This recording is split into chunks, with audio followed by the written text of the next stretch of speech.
በሀገራዊ ምክክር ጉባኤ ህገ መንግስቱ ይቀደድና አይነካም የሚሉ ጽንፎችን ጨምሮ የተለያዩ ተቃርኖዎች ፊት ለፊት እንደሚገናኙ ፕሮፌሰር መስፍን አርአያ አስታወቁ።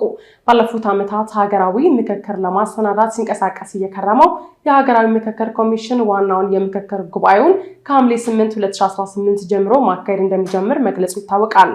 ኮሚሽኑ ከሚቀጥለው ወር ጀምሮ በሚያካሄደው ጉባኤ ላይም ከቀረቡለት 2000 አጀንዳዎች ውስጥ 8 አጀንዳዎችን ብቻ ለውይይት ይፋ ያደረገ ሲሆን በውይይቱ ላይም 4000 ተወካዮች እንደሚሳተፉበት አስታውቋል። የኢትዮጵያ ሀገራዊ ምክክር ኮሚሽን ዋና ኮሚሽነር ፕሮፌሰር መስፍን አርአያ ከአርማ ፖድካስት ጋር ባደረጉት ቆይታ 8ቱ የተመረጡ አጀንዳዎች በአንድ ጊዜ ለውይይት እንደሚቀርቡ የተናገሩ ሲሆን እንደ አስቸኳይነታቸውና መግባባት እንደተደረሰባቸው የጊዜ ቆይታ በቅደም ተከተል ውሳኔ ላይ እንደሚደረስባቸው አስታውቀዋል። ፕሮፌሰር መስፍን አርአያ አክለውም በትንሹ ለ30 ቀናት በአጀንዳዎቹ ላይ በሚደረጉ ውይይቶች ህገ መንግስቱ ይቀደድና አይነካም የሚሉ ጽንፎችን ጨምሮ የተለያዩ ተቃርኖዎች ፊት ለፊት ይገናኛሉ ብለዋል። እንግዲህ እንዳልኩ 8 ላይ ነው የምንቧደነው።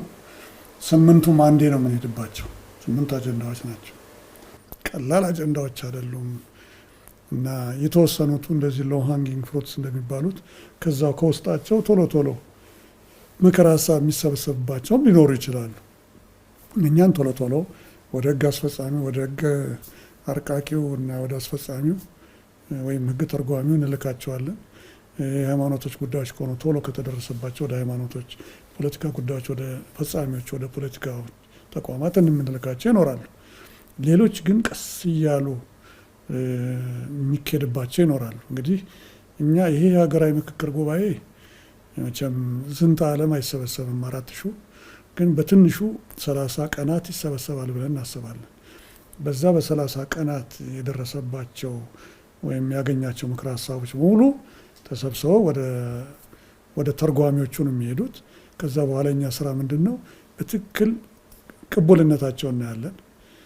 ወደ ትርጓሜ መገባቱን እናያለን። ለምሳሌ የአንቀጽ ይውጣልኝ ቢባልና እዛ ላይ መግባባት ቢደረስ የአንቀጽ ወደ ህግ አውጪው ሄዶ በማግስቱ አይወጣም።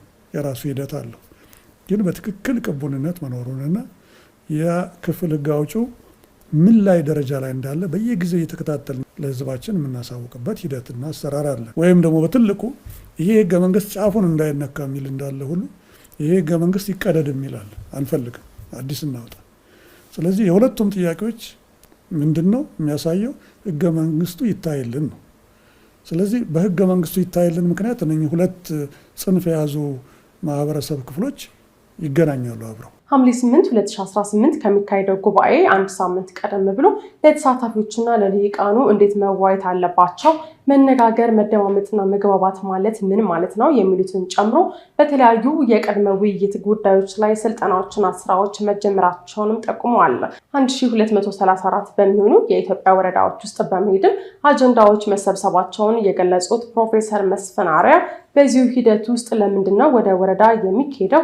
አርሶ አደርና አርብቶ አደሩ ምን ያውቃል? ችግሩን የሚያምጡትም ችግሩን የሚፈቱት ምሁራንና ፖለቲከኞችና ጉልበት ያላቸው የመንግስት ሰዎች ናቸው የሚሉ ሀሳቦች ነበሩ ብለዋል። አክለውም ምሁራንና ሊቁ ለዚች ሀገር መስዋዕት ቢከፍሉም ይችን ሀገር መስዋዕት ያደረጉ ናቸው ያሉ ሲሆን አርሶ አደሩና ገበሬው ግን ይችን ሀገር ይዞ እየኖረ ነው ብለዋል።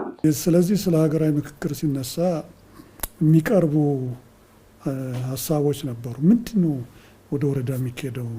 አርብቶ አደር ምን ያውቃል? አርብቶ አደር የሚፈልገው የግጦሽ መሬት እና ውሃ ለከብቶቹ ለዚህ ነው። ከዚህ በላይ ለምን ይጨቀጨቃል? አርሶ አደር ምን ያውቃል? አርሶ አደር እነኚህ ትምክህት የተሞላባቸው አባባሎች በሰፊው ነበሩ። ይልቅ የኢትዮጵያን ችግር ሊፈቱ የሚችሉት ልሂቃን፣ ምሁራን፣ ፖለቲከኞች እና እነኚህ ጉልበት ያላቸው የመንግስት አካላት ናቸው። ችግሩንም እነሱ ያመጡት ስለሆነ ሊፈቱት የሚችሉት እነሱ ናቸው። አርብቶ አደር፣ አርሶ አደር፣ አሳ አጥማጅ ወይም አንጥረኛ የሚባለው ነገር ምንድን ነው የሚል እና እኔ በግሌም ቢሆን በዚህ በጭራሽ ከመጀመሪያውንም አምኜበትም አላውቅም።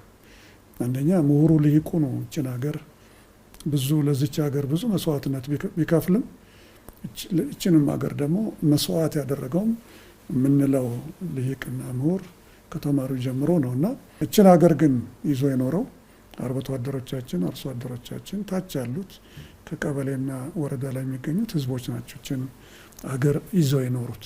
ታሪካችን ከነፍጥ ጋር እየተያያዘ ነው። በዘመናዊ የሀገር ግንባታ ውስጥ ደግሞ በጣም ብዙ የሆኑ ነጠላ ትርክቶች አሉ። በየጊዜው በምናመጣቸው ነጠላ ትርክት ደግሞ ተገዳድረናል ያሉት ኮሚሽነሩ የትጥቅ እንዲያርፍ ከተፈለገ የመጨረሻው የጠመንጃ ድምፅ ዝም እስክትል አጀንዳ ኑሮ ወደ ጫካ የወሰዱ ጉዳዮች ሁሉ ወደ ጠረጴዛ መምጣት አለባቸው ብለዋል።